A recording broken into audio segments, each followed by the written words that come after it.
কিয়ামতেও তো আল্লাহর বিচার ব্যবস্থা যখন আরম্ভ হবে, আল্লাহ পাক বলেন আমার বিচারের ধাপ হবে দুইটা। একটা নাম্বারে মানুষকে আমি একা একা ডাক দেব, কেউ থাকবে না তার সাথে।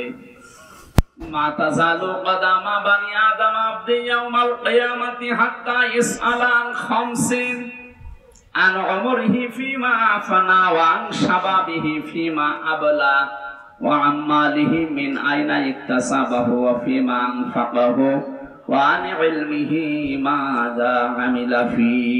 মুত্তাফাকুন আলাইহি। বুখারী মুসলিমের যৌথ হাদিস এটা।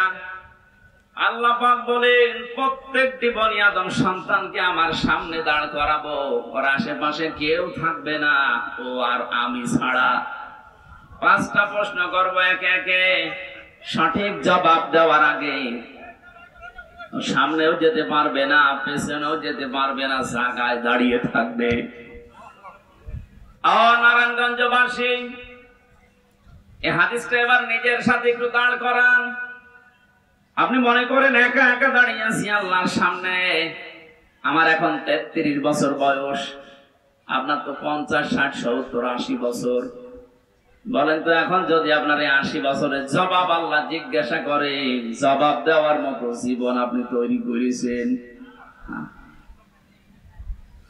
মাঝে মাঝে একা একা থাকলে আমার মনে হয় আল্লাহ পাক যদি বলে হামজা 2024 সালের আগস্ট মাসের 31 তারিখ পর্যন্ত তোরে মাফ করে দিলাম, যা শুধু সেপ্টেম্বরের 1 থেকে 17 এই 17 দিনের জবাব দিয়ে জান্নাতে চলে যা। আমার তো মনে হয় 17 দিনের জবাবও এখনো আমার ঠিক করা সম্ভব হয়নি। আপনারা পারবেন? হ্যাঁ, না আপনারা পারবেন। আপনারা 72 রাকাত নফল নামাজ পড়েন, আপনারা পারবেন না? পারবেন, আপনারা পারবেন। আপনাদের আমার ঈমান ভালো আছে, আপনাদের চিন্তা করার দরকার নেই। নারায়ণগঞ্জবাসী, আমি আমার ঈমান থেকে কথা বলছি। আমি যেটা বাস্তবে দেখতে পাচ্ছি, কোরআনের চোখ লাগিয়ে এইটা জানাচ্ছি।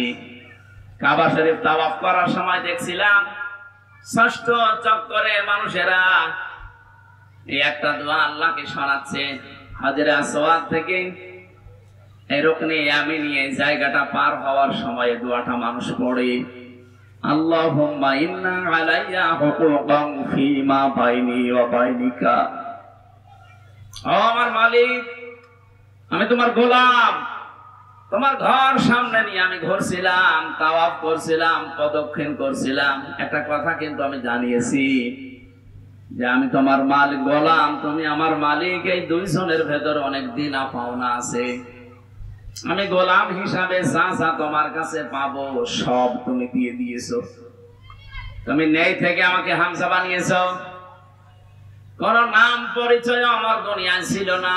হাল আতা আলাল ইনসানি হিনুম মিনাদ দাহরি লাম ইয়াকুন শাইআম মাযকুরা।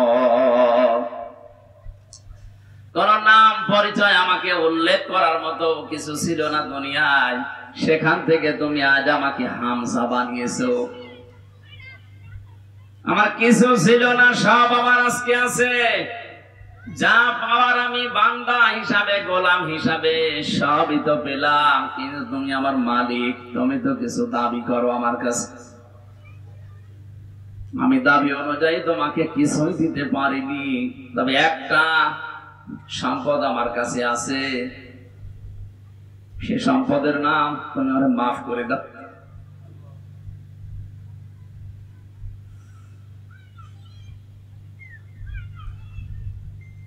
এই শব্দটা বলতে যত সহজ মনে হচ্ছে, এটা বাস্তবতায় অত সহজ না। এটা যাদের জীবনে সেট হয়ে গেছে, ওদের জীবন পরিচ্ছন্ন করে দিয়েছে আল্লাহ। যে মানুষগুলো ভেবেছে যে আমি দাঁড়িয়ে থাকবো আল্লাহর সামনে, কি জীবন তৈরি করলাম আমি, সাজাতে পেরেছি তো হিসাব দেওয়ার মতো। এই মানুষটার জীবনের দিকে তাকান। শত শত মানুষের জীবন এরকম পড়েছি আমি। হযরত ওমর একজন, তার ভেতরে তার সন্তানটা ভর্তি করলেন মাদ্রাসায়। হযরত আলী ওই সময় দেশের প্রধান বিচারপতি, তার সন্তান হাসান হুসাইন দুইজনকে দিলেন মাদ্রাসায়। হযরতে হোসাইন বারবার তিনি কলম ফেলে দিচ্ছেন। আব্দুল্লাহকে ডাক দিয়ে বলেন আমার কলম তুলে দাও। 3 বার ফেলে দিলেন, 3 বারই বললেন তুলে দাও।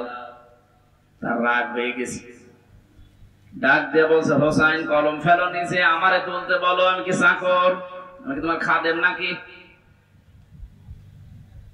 হযরত হোসাইন রাগ করে বললেন তুমি তো শুধু খাদেম না, খাদেমের বাচ্চা খাদেম। সেই সময় তিনি প্রেসিডেন্টের ছেলে। এক দৌড়ে বাড়িতে এসে বলে আব্বা আমি আর পড়বো না মাদ্রাসায়। কি হয়েছে? হোসাইন আমাকে মানুষের সামনে গালি দিয়েছে, তোমারেও দিয়েছে। বিচার যদি না করো মাদ্রাসায় পড়া আমার বাদ। ঠিক আছে, জমার দিন বিচার হবে হাজারো মানুষের সামনে। খুতবা দিচ্ছিলেন তিনি, হঠাৎ আলোচনা বন্ধ করে দিলেন। ডাক দিয়ে বললেন হোসাইন আসো। হ্যাঁ এদিকে আসো। তুমি আমার এই ছেলেকে মানুষের সামনে খাদেমের বাচ্চা খাদেম বলে গালি দিয়েছে। হ্যাঁ দিয়েছি। কেন দিলে? ইমাম হোসাইন ডাক দিয়ে বলে খলিফা বুকে হাত দিয়ে বলেন তো আপনি কি আমার নানার খাদেম ছিলেন না?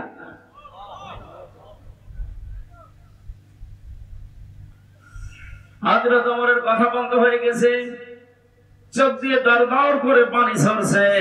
সামনে ডেকে বললেন এদিকে আসো, যে কথা বললে এটা কি লিখে দিতে পারবে? কাগজ কলম নিয়ে আসে। খেজুরের পাতা নিয়ে এসেছে, উনি লিখে দিলেন ওমর আমার নানার খাদেম ছিল, আমি দেখেছি। ইতি হোসাইন ইবনে আলী। সই করে দিলাম। যা। কাগজটা হাতে নিয়ে জমা খেলেন। ডাক দিয়ে বলেন নবীর সাহাবীরা বিচার হয়ে গেছে, আর কিছু লাগবে না। ছোট মানুষ তো হোসাইন বোঝে না, আব্দুল্লাহ বোঝে না। বলে বাবা বিচার তো শুরুই করলে না, হয়ে গেল কি করে? হযরত ওমর বলে সন্তান যে বিচার করেছি দুনিয়া না আখিরাতেও কাজে লাগবে। আমি যখন মারা যাব এই কাগজটা আমার কাফনের ভেতরে দিয়ে দিও।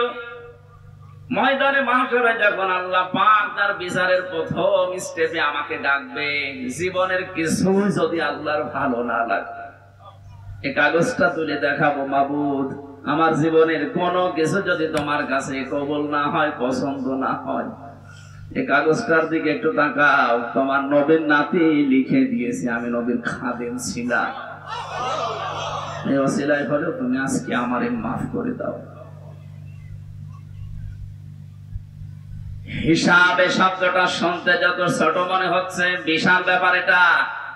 মানুষের ভেতরে যতদিন পর্যন্ত 100 ভাগ এটার বিশ্বাস জন্মাবে না, ওর জীবন ততদিন পরিচ্ছন্ন হওয়া সম্ভব না।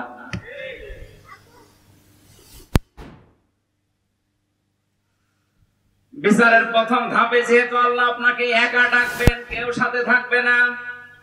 5 নাম্বার যে প্রশ্নটা, এইটাই আমার আসল বিষয় আজকে।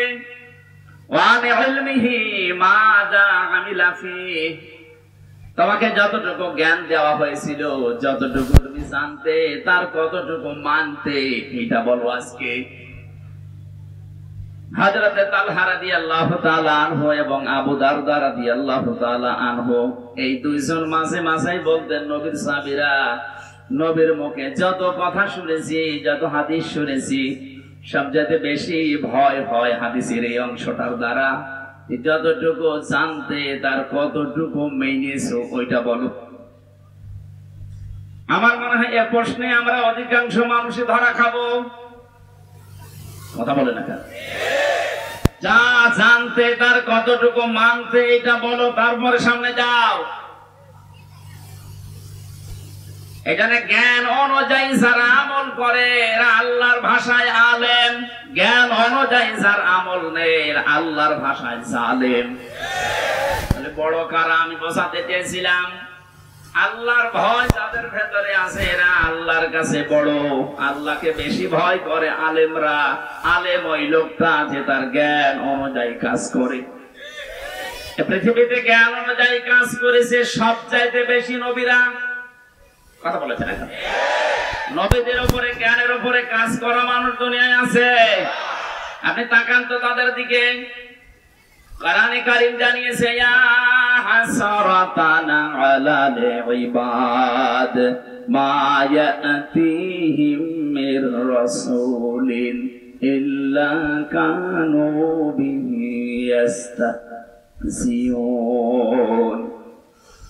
সূরা ইয়াসিনের 30 নম্বর আয়াতে আছে, আল্লাহ পাক বলেন আমার বান্দা বান্দীদের জন্য আমার আফসোস আক্ষেপ যে এমন কোন নবী রাসূল পাঠালাম না যার সাথে সমসাময়িক মানুষেরা ঠাট্টা করে নাই, বিদ্রোহ করে নাই, মারধর করে নাই। নবীদের চরিত্র খারাপ ছিল এই জন্য মারত, দেশ থেকে তাড়িয়ে দিত। বলেন যত নবী আমি পড়েছি জীবনী, প্রতিটি নবীর তাকান তাদের দিকে, অধিকাংশ নবীর নাম পর্যন্ত উম্মতরা পাল্টিয়ে দিয়েছে। হযরত ইব্রাহিম নবীর নাম ওই জামানায় তার উম্মতেরা পাল্টিয়ে আব্রাহাম লাগিয়ে দিয়েছে। হযরত মুসা আলাইহিস সালামের নাম খ্রিস্টানরা ইহুদিরা পাল্টিয়ে দিয়েছে যোসেফ। আমি যতগুলো ইহুদি রাষ্ট্রে গেছি, ইহুদিদের সাথে আমি যতটুকু মিশেছি, ওরা মুসা নবীকে বলতে যোসেফ, এটা বোঝে। খ্রিস্টানদের সাথে যত মিশেছি, ওরা হযরত ঈসা আলাইহিস সালামের নাম পাল্টিয়ে দিয়েছে যিশু। মুসলিম বিজ্ঞানী ছিল আলকেমি, তার নাম পরিবর্তন হয়ে গেছে আলকেমিস্ট্রি। বিখ্যাত সাহাবী ছিল বিশ্বনবীর হযরত সাবের, তার নামও পাল্টিয়ে দিয়েছে আলজেব্রা। আজ বিশ্বের দিকে তাকান, এই দেশে যারা আলেমদের নাম পরিবর্তন করার হিড়িক তৈরি করেছিল, এই মেনন, ইনু, আল্লামা আহমেদ শফি, এত বড় আলেমের নামও পাল্টিয়ে দিয়েছে তেতুল হুজুর। বিশ্বনন্দিত মুফাসসিরের নাম পাল্টিয়ে দিয়েছে দেল্লু শিকদার। যে মানুষগুলো নাম পরিবর্তন করে মানুষকে ডাকো, যদি তওবা না করো তোমরা জালেম হয়ে মারা যাবা। আমরা বিশ্বে এখন তাই দেখতে পাচ্ছি। যারা এই কাজ করেছিলেন তওবা করেন। আলেমদের নাম যারা পরিবর্তন করে তালিকা করছিল, এক একজনের নাম এক এক রকম দিয়ে তালিকা করেছিল 116 জনের। আল্লাহ এত বেশি অপমান করেছে তারে, যেমন মুন্সিগঞ্জে বাড়ি, কালামানিক, ওর বিসি পর্যন্ত হয়ে গেছে। সুপ্রিম কোর্টের একজন বিচারপতি এত নিচে আল্লাহ নামাবে আমি কোনোদিন কল্পনা করি নাই। কলা পাতায় শুয়ে আছে। আমার মনে হয় এই পৃথিবীতে আল্লাহ যদি আমাকে আর কিচ্ছু না দেখায়, আমার কোনো আফসোস নেই। কালা মানিককে আমি যা দেখেছি, আলহামদুলিল্লাহ।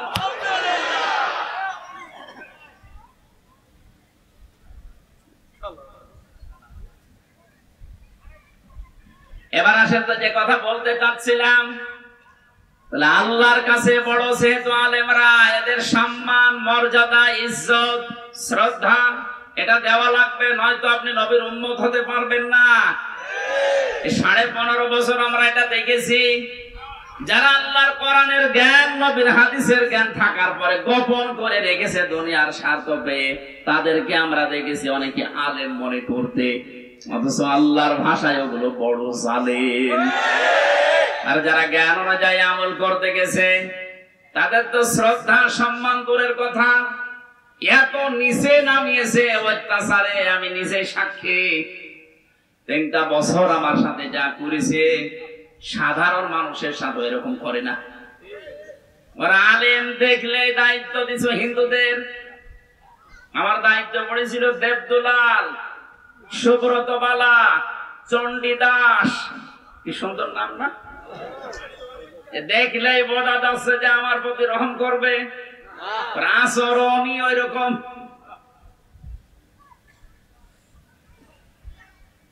কেন একজন মুসলমান যদি দিত অন্তত কিছু না কিছু হলে তার ভেতরে যে আল্লাহ একজন আছে বিশ্বাস ছিল, সে আলেম দেখলে মনে করতো না, আর যাই করি অন্তত এর সাথে খারাপ কিছু করলে আল্লাহ আমারে ছাড়বে না।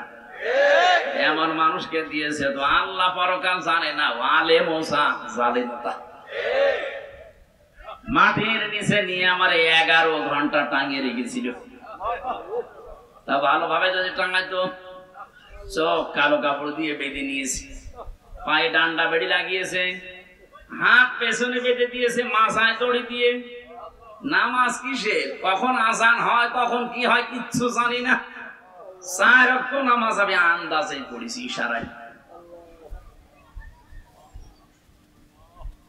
আলেমদের সম্মান করা, শ্রদ্ধা করার দরকার ছিল আপনার।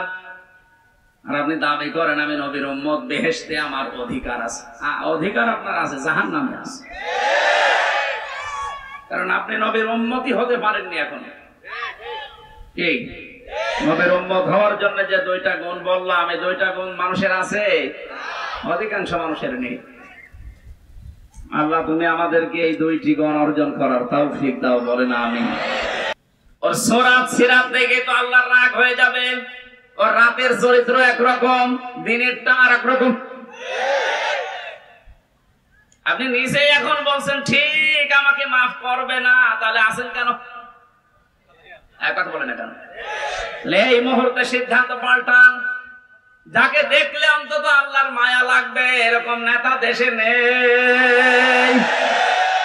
আমার নিজের দেখা, আমি নিজে জেলখানার ভেতরে দেখেছি। তার সূরত সিরাত, তার আমল, তার তাওয়াক্কুল, আল্লাহর প্রতি ভরসা, ইখলাস। আমার মনে হয় আল্লাহর নবী মুহাম্মদুর রাসূলুল্লাহ সাল্লাল্লাহু আলাইহি সাল্লাম দুনিয়ায় যা যা বলেছেন করেছেন, তার একেবারে পা থেকে মাথা পর্যন্ত সব দেখা যাচ্ছে। যাকে দেখলে আল্লাহর কথা মনে হয়, আল্লাহর জিকির স্মরণ হয়। আর আমি এমন নেতার আদর্শ মানি যার ভেতরে নবীর কোন সুন্নাত নেই, আদর্শ নেই, ও দেখলেই মনে হয় টাটকা একটা শয়তান। খালি 72 রাকাত নামাজ ইসা পড়ে, তাছাড়া কিছু নেই। তাহলে এমন মানুষকে আপনি নেতা মানবেন যাকে আল্লাহ কিয়ামতের দিন দেখলে অন্তত আল্লাহ পাক রাগ করবেন না। তাকে দেখে যদি আল্লাহর মন ভরে যায়, না ঠিক আছে, পেছনে যেটা আছে ওইটাও এরকমই হবে। আর যদি সামনে দেখেন নম দরবেশ পর্যন্ত নম হয়ে গেছে, ওরে যদি আল্লাহ দেখে, যেহেতু পুলিশ পর্যন্ত ওরে চিনতে পারে না বিডিআর গার্ড ছাড়া, আমার মনে হয় ফেরেশতারাও চিনতে পারবে না। না, আমরা সাবধান হই ভাই। আমি বারবার এই কথা তুলছি এই কারণে, আপনি ধরা খাচ্ছেন বা খাবেন, যার আদর্শ ঠিক নেই এ লোকটা ধরা খাবে 100 ভাগ। এখনই পরিবর্তন হয়ে যাবে। দুনিয়া একদিকে হয়ে গেলেও আমি আল্লাহ রাসূলকে যে মানা, ওকে আমি সমর্থন জানাবো, রায় দেব, সুপারিশ করব, এটা কল্পনা করা যায়? সামনে যা আসছে আসুক। যদি দেখি যে এই লোকটার চরিত্র আল্লাহ রাসূলের সাথে মিলছে না, ও আমার বাবা হলেও ওকে আমি ভোট দেব না। এখন তো ধরুন ভোট, এ তো দুনিয়ার বিষয়। কে বলেছে দুনিয়ার বিষয়? ভয়কাট্য ভোট মানে এটা রায়, সুপারিশ করা, এটা আমানত। তাফসিরে মারিফাত কোরআনে আমানত শব্দের ব্যাখ্যায় বাংলায় লেখা আছে ভয়কাট্য ভোট। এটা হয় রায় দেওয়া, সমর্থন জানানো, সুপারিশ করা, এগিয়ে দেওয়া। এই অর্থগুলো এখানে লেখা আছে কোরআনে কারীমের সূরা নিসা 5 নম্বর পারার 10 নম্বর পৃষ্ঠা 12 নম্বর লাইনের 85 নম্বর আয়াত। আমি লম্বা করে দলিলগুলো বলতে পারছি না, বাড়ি যেয়ে মিলিয়ে নেবেন। আপনার একটা রায়ের কারণে যদি দেশে আবার সাদাবাজি শুরু হয়, আবার স্বৈরতন্ত্র চালু হয়, আপনার একটা রায়ের কারণে কিয়ামত পর্যন্ত আপনি পস্তাবেন।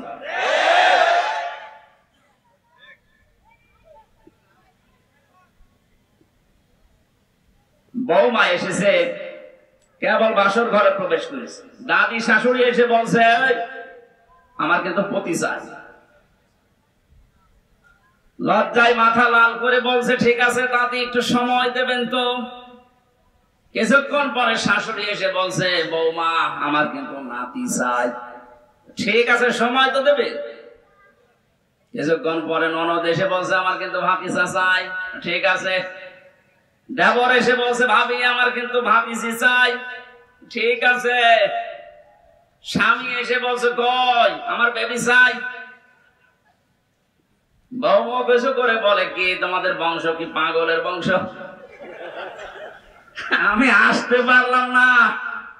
আর কেউ নাতি চাই, কেউ পতি চাই, কেউ ভাগ্নে চাই, কেউ ভাতিজা চাই, কেউ বেবি চাই।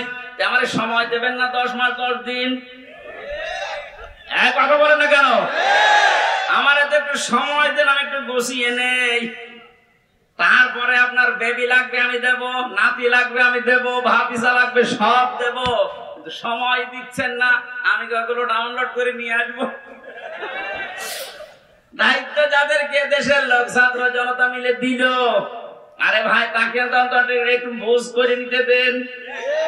যেখানে যেখানে ক্যান্সার আছে ক্যান্সার গুলো কেটে বাদ দিতে দেন। এই অবস্থায় যদি দেন নির্বাচন দিয়ে দিলাম কি হবে? কদিনের ঘটনাতে হয়ে যাবে আবার। এই জন্য ছাত্র জনতা এদেশে যে 9 দফা দিয়ে আমাদেরকে স্বাধীনতার স্বাদ এখন দেখিয়েছে, আমরা ওই 9 দফার বাস্তবায়ন চাই। তাদের প্রথম দফা হচ্ছে বৈষম্য থাকবে না। আমার মামলা যেহেতু খারিজ হয়ে গেছে, আমি মনে করলাম আদালতকে জিজ্ঞাসা করি। আজকে যেমন আপনি বললেন এর কোনো মাল নেই, কি দেখে বিচার করবো? 3 বছর তো আপনার কাছে আমার মামলা ছিল, তখন তো কিছু বলেননি। এই কথাই আমার বলতে যে হুজুর আমার হাত বাঁধা ছিল। কি ছিল? আমরা চাই এদেশে কারো হাত এভাবে যেন বাঁধা না থাকে। 1628টা চেয়ার এই দেশে। কত? তাই বলে এই চেয়ার না, এই চেয়ারের তো কোনো দাম নেই। 1628টা চেয়ার এই দেশে, খালি একটা চেয়ার খোলা ছিল আর 1627টা চেয়ার বাঁধা ছিল। এই জন্য এত দুর্নীতি। 1628টা চেয়ারই যদি খোলা থাকতো একটা চেয়ারের মতো, এই দেশে কেউ দুর্নীতি করে ছাড় পেত না। একটা দেশ কতটা রসাতলে গেলে কেন্দ্রীয় মসজিদের ইমাম পর্যন্ত পালিয়ে যায়,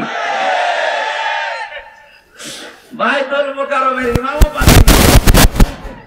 আর কোথায় আর কে পালাবে না বলেন? বাকিগুলোর তো ভয় একটু আছে, ওই ইমামই যদি পালিয়ে যায় মুসল্লি তো আগে পালাবে। এই জন্য আমরা যেহেতু প্রথম দফায় দিয়েছি যে বৈষম্য থাকবে না, কারো হাত বাঁধা থাকবে না, সব হাত খোলা থাকবে। 2 নম্বরে সংস্কার যখন আরম্ভ হয়েছে, রাষ্ট্র সংস্কার, এদেশে এখন 1628টা চেয়ারে যারা আছে জালেমদের দোসর হিসাবে যারা ছিল, একটাকেও এই চেয়ারে আমরা দেখতে চাই না। চেয়ার থেকে সবগুলো অপসারণ করে বৈষম্যের শিকার যারা যারা ওএসডি হয়েছিল তাদেরকে ওই চেয়ারে বসান।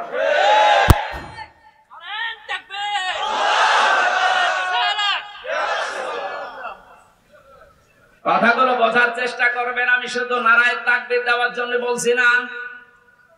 শিশুদের প্রতি আল্লাহর নবী যে আচরণ, তিনি বিশ্ব নবী হওয়ার পরও শিশু এবং শিশুর পাখি পর্যন্ত ভুলে যাননি। নবী যে আচরণ করেছিলেন তাকান, আল্লাহর নবীর আচরণ ছিল বড়দের সাথে। বিশ্ব নবী মুহাম্মদুর রাসূলুল্লাহ তো এই হাদিসটা এই জন্যই বলেছিলেন, যারা বড়দেরকে শ্রদ্ধা করো না, সম্মান দাও না, আমি নবী বলছি তারা আমার উম্মতের দলভুক্ত হতে পারো না। বলেন নাউযুবিল্লাহ। তার আচরণ ছিল যুদ্ধবন্দীদের সাথে, যুদ্ধবন্দীদের সাথে তার যে আচরণ, আমরা আজকে কারাবন্দীদের সাথেও সে আচরণ করতে পারছি না। কারাবন্দীদের সাথে আচরণ 3 রকম হয়। আমি কাশিমপুর কেন্দ্রীয় কারাগারে ছিলাম, হাই সিকিউরিটিতে। ওখানে 3 রকমের আচরণ পেয়েছি। আমার তো মামলা একটা ছাগল চুরি মামলাও না, ঠুনকো একটা মামলা দিয়েছে। তারপর আমার রেখে দিত ফাঁসির কন্ডেম সেলের ভেতরে। বিশ্বনবী আচরণ করেছিলেন তাকান, যুদ্ধবন্দী যারা তাদেরকে তো মেরে ফেলার কথা, অথচ হযরতে একজনের জীবনী পড়লাম আজকে, সুমামা ইবনে ওয়াইল রাদিয়াল্লাহু তাআলা আনহু। তাকে তিনি মসজিদে নববীর ভেতরে বেঁধে রেখেছে সাহাবীরা। নবীজি গভীর রজনীতে গিয়ে বললেন, কেমন আছো, কি আচরণ আশা করো তুমি আমার কাছে? লোকটা কেঁদে ফেলেছে, ডাক দিয়ে বলে, মুহাম্মদ যে অবস্থায় আছি তুমি আমারে বাঁচাতেও পারো, মারতেও পারো। নবীদের নাম ধরে বললেন, দেখো এই জামানায় শেষ জামানা না, এরপরে আরেকটা জগৎ আমাদের সামনে আসতেছে। ইসলামের যে সৌন্দর্য গুলো তার সামনে তুলে ধরলেন, একটা একটা করে চলে গেলেন কিছু না বলে। বাড়িতে যে নিজেদের লোক দিয়ে রান্না করলেন ওঠের গোশত আর বকরি, এগুলো পাঠিয়ে বললেন ওকে নিচে খাওয়াও। সাহাবীরা নিজে খাওয়িয়েছে। 3য় দিন নবীজি নিজে উঠের দুধ দহন করে গরম অবস্থায় তার কাছে পাঠালেন।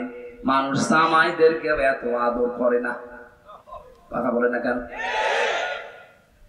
কি করেছিলেন? যুদ্ধবন্দীদের সাথে এই আচরণ, আর আমরা কারাবন্দীদের সাথে কি আচরণ করলে আপনি জবাব দেবেন কি? আবার উপর থেকে নির্দেশ দিত সিসি ক্যামেরা দিয়ে 24 ঘন্টা ফাঁসির কন্ডেম সেলের ভেতরে তালাবদ্ধ করে খাবার যেন আমাদের কাছে ভালোটা না যায়, ওটা উপর থেকে বসে বসে দেখতো। অথচ এখন যারা রিমান্ডে আছে, দরবেশ, এই আনিসুল, এমেনুল, ইনু, এদেরকে নাকি বাড়ির খাবার খাওয়ানো হচ্ছে, এসি ঘরে থাকতে দিয়েছে। কারা দায়িত্বে আছেন আমি জানি না, প্রকাশ হয়ে যাচ্ছে। কিন্তু বাংলার ছাত্র জনতা যদি একবার আবার রুখে দাঁড়ায়, চেয়ারে কিন্তু আর থাকতে পারবেন না। জালেমরা যা করেছিল, কোরআন যেহেতু জানিয়েছে, ওয়াইনা কাবতুম ফাআকিবু বিমিসলি মা উকিবতুম বি, যতটুকু তোমার সাথে করেছে অতটুকু করো। অন্তত আমরা অতটুকু চাচ্ছি, বেশি করার দরকার নেই। 11 ঘন্টা টাঙিয়ে রাখেন শয়তানদের। ব্যারিস্টার আরমানের মতো 8 বছর মাটির নিচে আয়না ঘরে একটু আটকিয়ে রাখেন, খেলা বুঝবে যে কারে কয় দুনিয়া। আবার স্ট্যাটাস দেয়, কি করেছি আমার কুকুরের মতো দাঁড়িয়ে দিল। কি করেছেন টের পাচ্ছেন না? এদিকে আসেন, চট করে ঢুকে পড়বো। আসেন, চট করে ঢুকে পড়াচ্ছে। সারা বাংলাদেশের 18 কোটি মানুষ যদি আপনাকে মাফ করে দেয়, ব্যারিস্টার আরমানের বউ আপনাকে মাফ করবে না। আয়না ঘরের সাথে যারাই জড়িত, একটারও কোনো ক্ষমা নেই, কারণ এগুলো মানুষ না, এগুলো কুলাঙ্গার আর জানোয়ার। আমারে মাটির নিচে নিয়েছে আচরণ করতো। আমার মাঝে মাঝে আমার তো কষ্ট হইতো, মাঝে মাঝে মনে হয়তো আল্লাহ ওসা করে গেল। ও বাড়ি যে ওর বোর কাছে থাকে কিন্তু ও তো ঘুম আসার কথা না।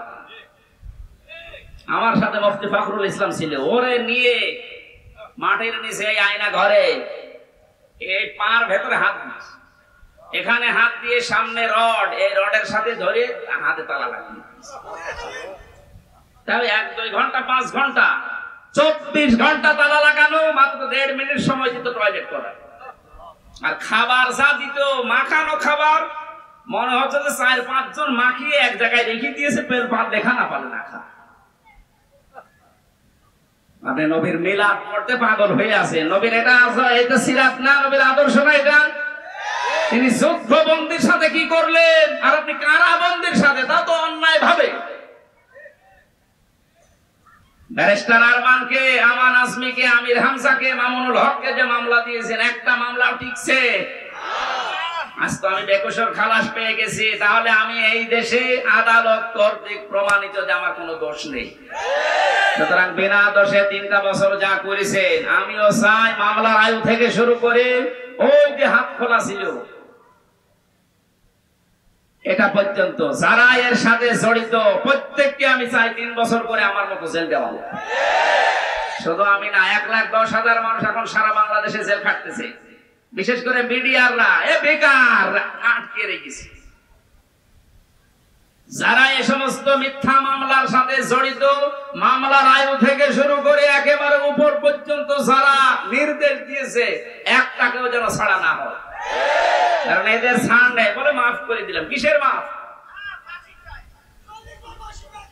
জালেমদেরকে যদি কেউ মাফ করে দেয়, সে যেন মজলুমের উপরে অবিচার করে। আপনি তো টের পাচ্ছেন না যে স্বামী ছাড়া থাকা কি কষ্ট। ব্যারিস্টার আরমানের বউ টের পেয়েছি, আপনি তো জানেন না সন্তান ছাড়া থাকা কি কষ্ট। আমি টের পেয়েছি। আমার ছোট মেয়েটা এখনো আমার চেনে না, ওর আমি 1 বছর রেখে এসেছিলাম, বের হয়েছে দেখো 4 বছর বয়স, ও আমার চেনে। আমি যেদিন জেল থেকে বাড়ি গেছি, বলছে হুজুর আমাদের বাড়ি চলে। তার মানে ওর মনে হচ্ছে যে এরকম হুজুর বহু আসে, এবার একটা হুজুর।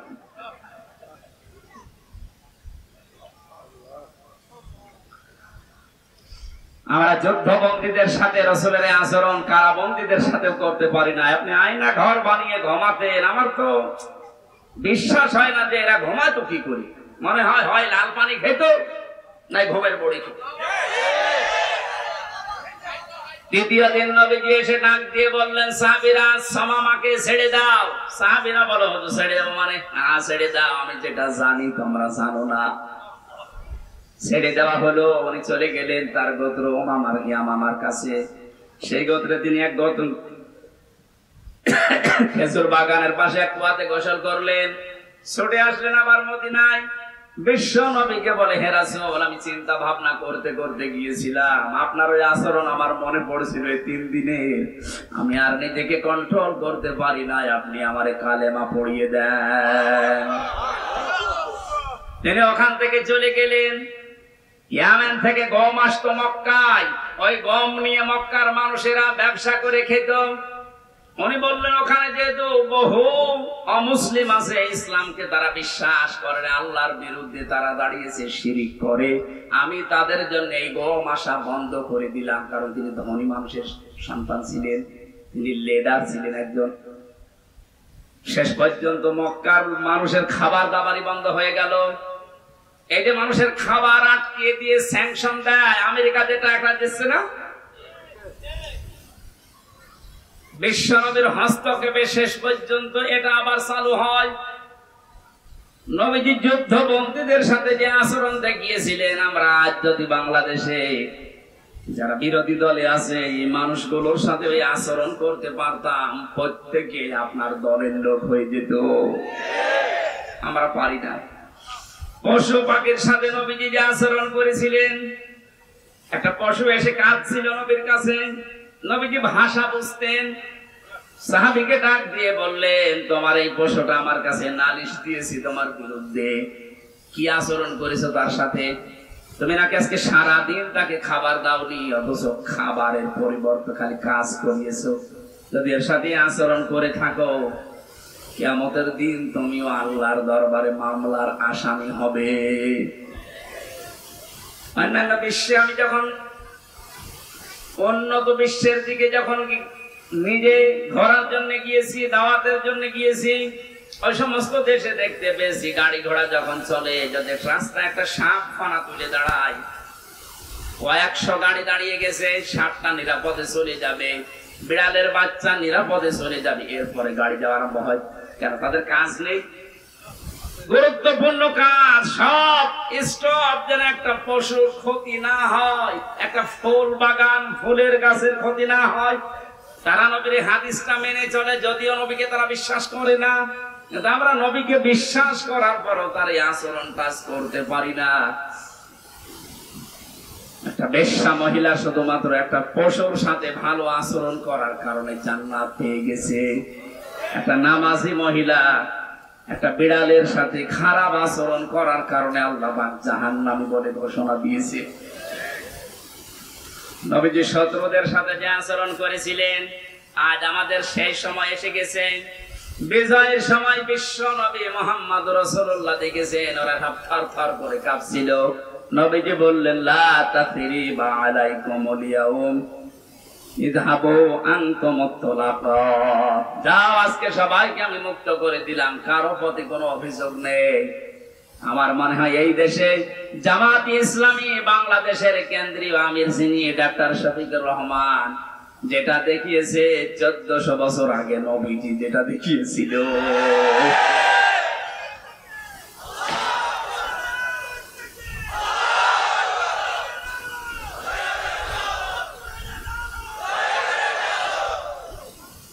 প্রত্যেক জায়গায় নবীজির এই কমলতা আমরা পেয়েছি। আল্লাহ পাক বলেন, নবী আপনার আচরণ যদি কর্কশ হতো, আপনার চরিত্র যদি সত্য কথা যদি আপনি বলতেন, তাহলে আপনার আশপাশে আপনি মানুষকে ঘেঁষতে দেখতেন না, সব পালিয়ে যেত। সুতরাং আপনি কয়েকটা জিনিস অবলম্বন করেন। আপনার যখন হৃদয় আমি কমল করে দিয়েছি, আপনি ক্ষমা করে দেন তাদেরকে, ক্ষমা চান আপনি তাদের জন্য আল্লাহর কাছে, এবং নিজেও ক্ষমা করে দেন।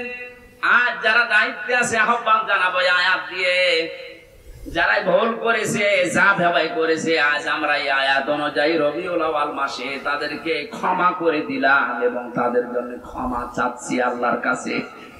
আর এর বাস্তব প্রমাণ দেখিয়েছেন ডাক্তার শফিকুর রহমান। যত অত্যাচার জুলুম এই 15.5 বছরে করেছিলেন, আল্লাহর জন্য মাফ করে দিলাম।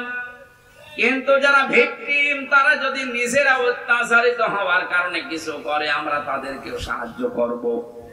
সুতরাং জালেম যারা বড় জালেম গুলো তো পালিয়েছে, মাথা খারাপ হয়ে গেছে, তাদের আর আসার সম্ভাবনা কোনো কিছুই নেই। কারণ আসলে এদেশের জনগণ পিটিয়ে মেরে ফেলবে। ছোটখাটো জালেম যারা আছেন তারা এখনো যেহেতু তওবার দরজা বন্ধ হয়ে যায়নি, ফিরে আসছেন। আসেন, আমার বংশেরও বহু ছোটখাটো মাঝারি জালেমেরা তওবা করে অলরেডি পরিবর্তন হয়ে গেছে। আগস্টের 5 তারিখের ডেটটা পর্যন্ত তারাও শক্ত ছিল, কিন্তু বিকাল 5টার পরে যখন সংবাদ চারিদিকে ছড়িয়েছে, আমারে কল দিয়ে বলছে, বাবাজি আমরা সব জামাতি ইসলামী। জামাত ইসলাম মানে এতদিন যে আপনি বঙ্গবন্ধুকে সেকেন্ড নবী মানতেন, হঠাৎ করে পাল্টিয়ে গেলেন। সুতরাং ওরা যেহেতু পাল্টাচ্ছে, ছোট জালেম মাঝারি জালেম, এদেশে আরো যারা আছেন আশা করছি আপনারাও পাল্টাবেন। গত পরশুদিনের রিপোর্ট পেয়েছি, এদেশে এখনো 100 জনের 14 জন মানুষ জালেমদেরকে সাপোর্ট করে। 100 জনের 28 জন মানুষ জেনারেল যে দলগুলো আছে এদেরকে সাপোর্ট করছে। 100 জনের 58 জন মানুষ এদেশে ইসলামপন্থী যারা তাদেরকে সাপোর্ট করছে।